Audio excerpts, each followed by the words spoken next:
Dieu. Merci à Jésus. J'aimerais que tous mes frères prient pour moi.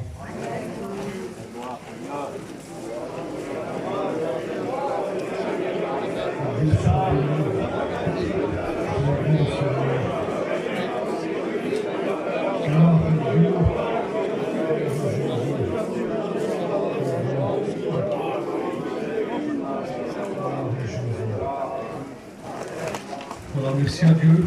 Je suis honoré ce matin. Je ne pensais plus passer. Je dis merci à Dieu d'être choisi et pouvoir faire cette prière. Vous savez, mes frères, j'avais deux pensées dans mon cœur. Et puis, quand je ne savais pas comment faire, vous savez, c'est le premier message, c'est difficile. J'ai été un peu vers mon ancien, puis j'ai demandé de me conseiller.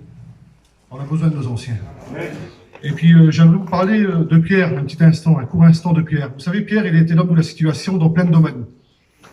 Mais par contre, quand on regarde bien l'attitude de Pierre dans le jardin, il est capable de prendre une épée et puis faire du mal à celui qui vient en face de lui. Et vous savez, mes frères, ce que Dieu veut, ce n'est pas des grandes carrures. Ce n'est pas des hommes qui font du mal, ce n'est pas des hommes qui divisent. Et Pierre, à ce moment-là, il est capable de prendre une épée et puis faire mal à quelqu'un. Et puis Dieu, c'est pas ce qu'il veut de Pierre. Il dit, Pierre, si tu combats par l'épée, tu mouriras par l'épée. C'est vrai que la Bible, elle est représentée comme une épée. Mais c'est pas là que je voudrais attirer votre attention. Quand on regarde un petit peu plus loin le parcours de Pierre, la Bible nous dit qu'il va renier Jésus, et puis ça s'enchaîne, et puis il descend de plus en plus. Et à un moment donné, dans Acte 2, on voit Pierre qui a le cœur vivement, il commence à prêcher, puis les gens qui sont en face de lui, ils ont le cœur vivement touché. Et puis c'est là que je voudrais attirer votre attention. Il va se passer quelque chose, parce qu'on l'écoutait souvent dans les cours, mes frères. Acte 1, verset 8. Vous recevrez et vous serez. Pierre, avant Acte 2, il n'est pas reçu. Par contre, à Acte 2, il était rempli du Saint-Esprit. Et qu'est-ce qui va se passer, Manix, il nous l'a bien rappelé. 2 minutes de prédication, 3000 âmes se donnent à Dieu. Alors il est vrai ce matin que nous, on est remplis du Saint-Esprit. Et je dis merci à Dieu pour tout ça. Mais mes frères, c'est rempli du Saint-Esprit qu'il va falloir être. Et ne cherchons pas à apparaître, mais il faut chercher à être plutôt. Et j'aimerais rentrer dans mon message, c'est la petite pensée que j'avais sur mon cœur. Vous savez, les frères, tous les frères qui sont là ce matin ont tous reçu un appel de Dieu. Il est marqué dans Habakkuk chapitre 1 au verset 5, et le verset nous dit ça, il dit « Car je veux faire de vos jours une œuvre ». Il dit « Si je vous la raconterai, vous y croirez même pas ». Et bien si je ferais lever mes frères qui sont là ce matin, puis je leur demanderais, pour certains, ils ont attendu 10 ans, d'autres 15 ans, d'autres 20 ans, peut-être pour venir ici. Mon frère, si on t'aurait dit avant que tu te convertis, tu deviendras chrétien, tu te baptiseras, tu seras appelé au ministère et un jour tu iras aux écoles bibliques, vous y aurez cru, vous? Moi, je n'y ai pas cru. Je le dis devant Dieu que c'est vrai. Parce que je pensais la pensée d'homme. Mais quand on place notre vie dans les mains de Dieu, et puis qu'on laisse Dieu gérer notre vie, ben j'aimerais vous dire ce qui est impossible aux hommes est possible à Dieu. J'aimerais vous dire que Dieu nous a appelés, aujourd'hui nous sommes là, on est tous ensemble aux écoles bibliques. Vous ne vous rendez pas compte le privilège qu'on a? Et j'ai pris quelques versets par rapport à l'appel au ministère. Vous trouverez un verset, ça se trouve dans le psaume 78, au verset 70. Il dit ça, il dit que Dieu choisit son serviteur David. J'aimerais vous dire, mes frères, qu'on a été choisis par Dieu ce matin. Quel bonheur d'être choisi par Dieu, Seigneur Jésus. Et il n'y a pas que ça, il y a un texte aussi dans Romains, chapitre 15, au verset 16. Il dit ça, il nous a appelés à quoi le Seigneur? À un divin service. Vous ne vous rendez pas compte quel honneur, mon Jésus d'amour. Et j'ai marqué 2 autres petits points encore. Romains 15, 20. On doit le recevoir comment l'appel au ministère, les frères? Comme un devoir. On a un devoir à faire. C'est remplir le ciel, sauver les âmes, apporter la parole partout où c'est que la parole a été prêchée. Même si les frères passent avant nous, c'est pas grave. On doit apporter nos petits concours. Nous nous voyons pas trop petits. Dieu nous a donné un ministère, faites-le valoir. Et comment aussi encore, Seigneur, on doit recevoir l'appel de Dieu? Ben, comme un vif désir. Vous trouverez ça dans Romains, chapitre 1, verset 15. On comprend que tous les versets que je viens de dire, c'est que Dieu nous a donné un ministère, et qu'on doit le recevoir avec de la bonté, avec du bonheur. On doit pouvoir prêcher la parole avec un cœur rempli. Et puis vous savez, mes frères, moi je lis la Bible, et puis il y a vraiment un message dans la Bible qui m'a marqué. Depuis le temps que je suis converti, je pense à cette histoire-là. C'est une histoire qui a marqué mon cœur dès l'instant de ma conversion. Je dis, Seigneur, si je voudrais ressembler à quelqu'un dans la Bible, à qui je voudrais ressembler? Ben, j'aimerais ressembler à ce petit garçon dans Jean 6.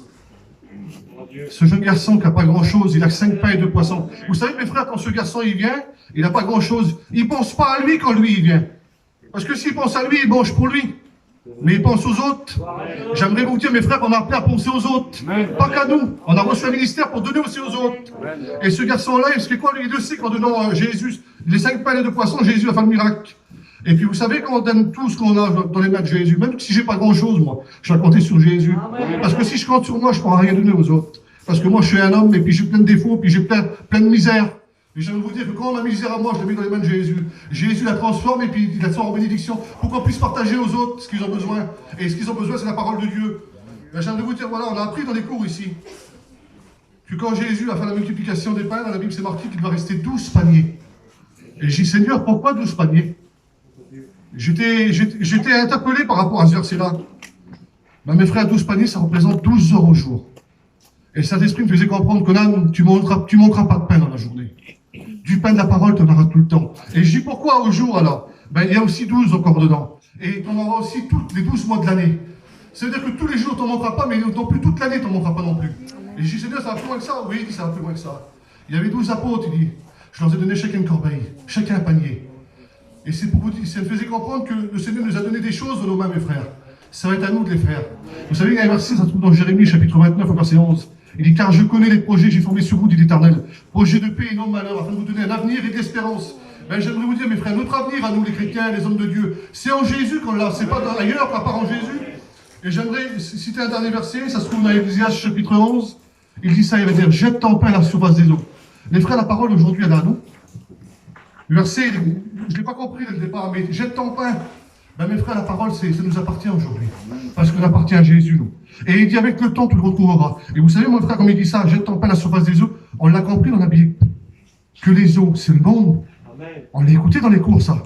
Ben, j'aimerais vous dire, mes frères, on a appelé en sortant d'ici, là, à distribuer le pain du ciel, à donner du pain à ceux qui sont dehors, ceux qui ne sont pas encore dans la maison de Dieu, ceux qui n'ont pas encore connu le Seigneur, de transmettre ce que nous avons reçu. On est des sauvés pour sauver les autres, mes frères. On n'est pas sauvés pour rester chez nous et rien faire du tout. On a appelé à sortir d'ici et propager ce que Christ a reçu. On a reçu un ministère. Faites-le valoir, mes frères. Je vous dis devant Dieu que c'est vrai. C'est ce que je vais faire pour ma part. Mais par contre, dans l'unité, tous ensemble, d'un commun accord. Vous savez, la Bible a dit, il est bon et doux à des frères de demeurer ensemble. C'est là que Dieu envoie la bénédiction. Et bien, j'aimerais vous dire qu'on est tous ensemble aujourd'hui. Et bien, dehors, il faut qu'on soit tous ensemble aussi pour manger la parole de Dieu. Voilà, sur ces quelques mots, j'appelle le Seigneur.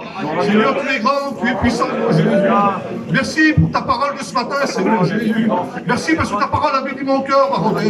Merci, c'est que Jésus va rôder là pour mes copains qui sont là. Tu les bénis, tu les encourages, Seigneur. Moi, ceux qui ne sont pas péchés, Jésus, s'ils ont un découragement sur leur cœur, bénis-les, Baron. Merci pour la grâce de Dieu. Que ton nom soit béni ce matin, Jésus. Gloire à Dieu. Amen.